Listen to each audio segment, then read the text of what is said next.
Here we are back on Sambo on Saturday, and today we were going to have a butcher, a baker and a candlestick maker.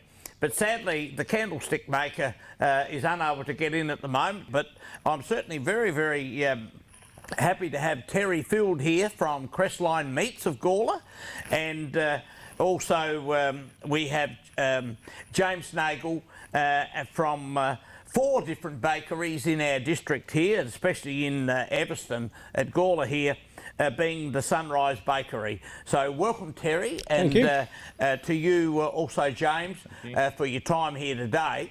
And I think it's most important that these segments, we are letting the community out there through the Facebook and the YouTube information channels of just what's available, and certainly you two especially with your businesses are supplying that one thing we all need, and that's a good tucker.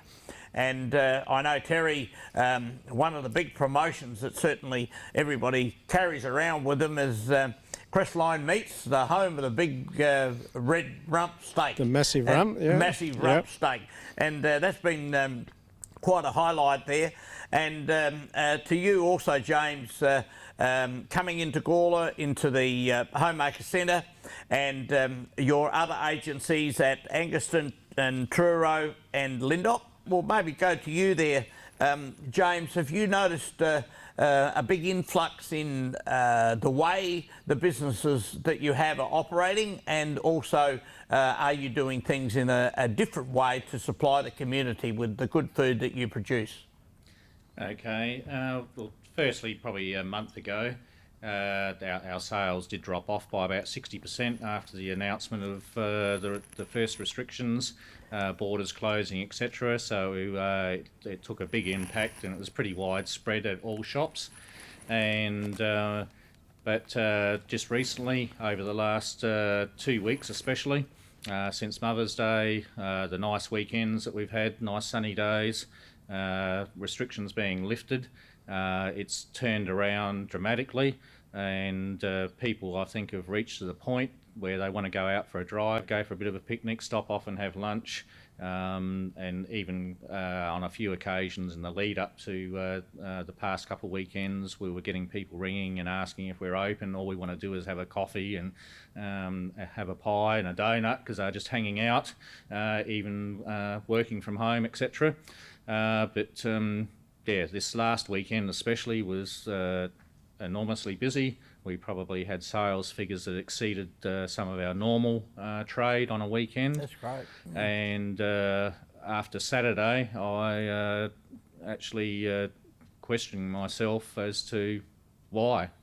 And then thinking that Sunday would be a little bit slower, and it was just as busy on Sunday again, which was quite incredible. That's great. And so I think partly also that's contributing is that a lot of businesses are still not open, and hotels, etc. So that's making it a little bit busier for us. And I think the big thing is that because there's no active sport being played at the moment, is that people don't have that opportunity to for their social outings on Saturdays and Sundays, so they're choosing to go out for a drive or a walk or a picnic and support various local businesses.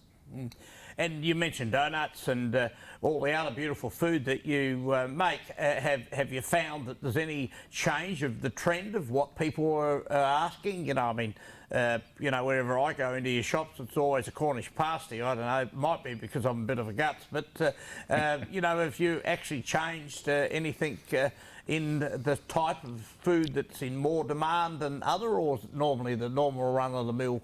No, we haven't really changed anything through the whole process. Obviously, the dine-in at Lindop and sit-down meals have affected the business, but our general range of product, we haven't changed at all. My motto's been basically, don't worry about reinventing the business, because it will change and normalise. So you know, we haven't looked at home deliveries, we haven't looked at apps and all the rest of it. We've just concentrated on maintaining a viable business, trying to maintain I guess, control of expenses and overheads, Yep. and to keep the business running no matter what. So we come out the other side of it without creating extra overheads, extra expenses, new ideas, etc. Because I think they'll probably be a bit of a flash in the pan, and a lot of it, financially can't be supported, such as Uber Eats paying 30% of your income to businesses in that nature for deliveries.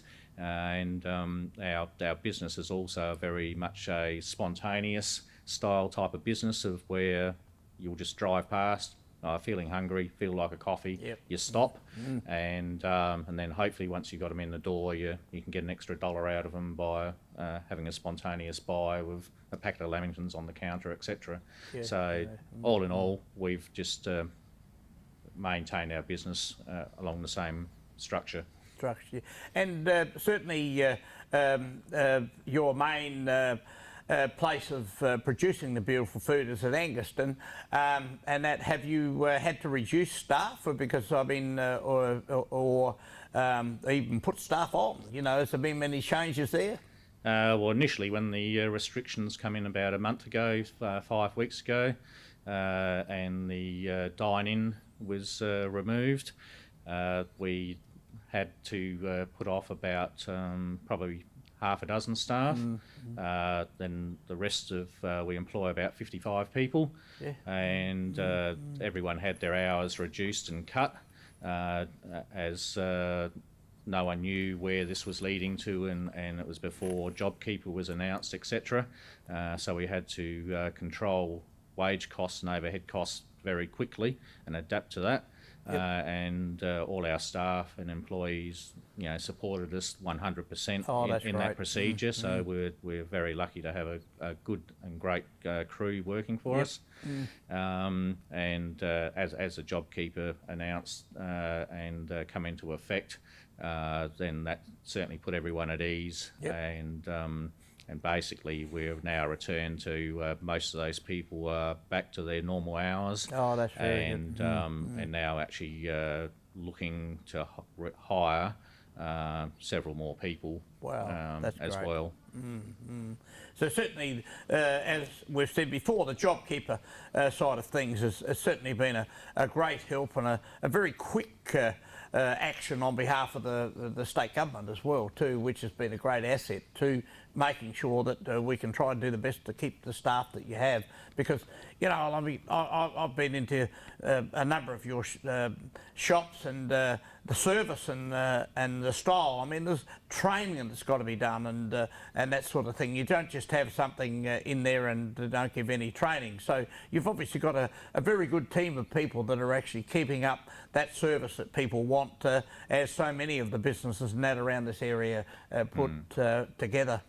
Yeah, well, it's one thing that we do focus fairly heavily on is trying to train our staff and have consistency through all our shops. And also in training as far as baristas and coffee making skills, etc. We spend a lot of time and a lot of money on that area. That was probably one of the hardest things at the beginning of the COVID, was when the restrictions come in, was to I guess inform staff of the changes, the procedures. Of course, a lot of the staff were frightened at that point of time, because they were, being exposed to customers, and obviously concerned about contracting the virus as well. So we had to obviously work with them, and the ones that were at a stage of being frightened of the contraction of the virus, well, we'd allowed them to have some time off or some breathing space, but I tried to, my wife and myself, we tried to reassure them that unless you're basically going to lock yourself up at home and not go out, not go to the supermarket, not get petrol, didn't matter what you're exposed to, you're probably just at almost as much risk as you were working. That's right. So during the wind down and the changes and procedures, there was a lot of work behind the scenes for all the changes, and that's continued on for probably the last 6 or 7 weeks. Now we're coming out the other side of it, and everything's changing on a weekly basis, fortnightly basis. So you got all those changes again. So pretty much in the last 7 weeks, it's been 7 days a week, consistently trying to keep up with. Wow, that's great. Informing staff and giving them the confidence and the stability and the training that they need to keep the staff safe, and also our customers as safe as possible. Yeah, no, that's good. That's great, James, to hear the way that's operating. And to you, Terry, you're a great supplier of meat in the district here, and also with all this that's happening, it's always quite unique that you have a very busy butcher shop, basically looking at the Coles complex that also sells meat and everything in there. But the service that you give, the quality of the meat that you supply, again, as we said there with James, the staff. I mean, I think the staff seem to be, in my opinion, of seeing businesses and talking to businesses, it's how the staff sell the product that you actually produce.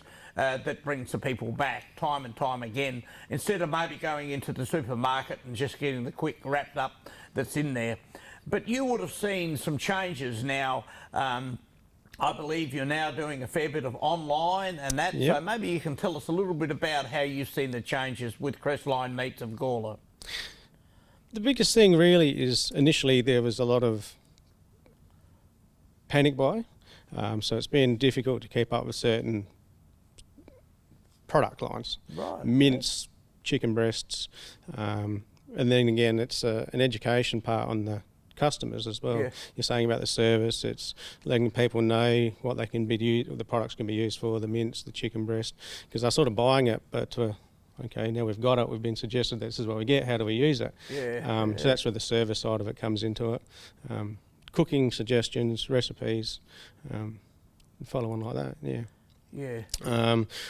The models had to change a little bit because initially, like you're saying, people were a bit frightened to come out to the public. So it was have a look at the model. Okay, we can move into an online store, click and collect, so they don't have to wait around. They can just come and grab the products. Away they go. Afterpay is another thing that we've gone into to help with the online service. Free home deliveries. That's pretty much what we've seen. And doing the home deliveries, that's certainly, were you doing this before, home deliveries? It was set up, but it didn't really have any traction. No.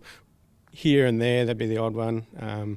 But as soon as it hit and people were like, okay, let's, whether it was self-isolation or whether it was a controlled thing, it was, it really took off, And, you know, like... by way of payment of the meats and that sort of stuff, it was a fair bit of impost on to whoever does the delivering, whether it's you or Chris or whoever else. And you've had no problems with those sort of things at all, because sadly so many people have been retrenched for the time, and as James said, he may well be putting more people on, which is a really good news story, and with the government supports. You know, have you found that many of your clientele have sadly been retrenched? Have you noticed that strongly at all? We've heard stories. We've obviously the pubs and the clubs that we were supplying. The doors have shut there. So that side of things, definitely. We've heard the stories there. They moved on to doing takeaways. Hopefully that sort of has held them. For us it's been the other side of things. We've got a lot more exposure to people that probably wouldn't normally shop with us. Again, for not going out to the pubs and the clubs. That's right. So it's a family-owned business, so we've had a lot of help from outside come in to sort of give us a hand, like you're saying, with the deliveries, because there's a lot of extra pressure put on being a small business. So the whole team sort of dug in, and like I said, family and friends come out and helped. And That's my question to James was, has there been a difference in the product that people are buying with the butchering business and meat?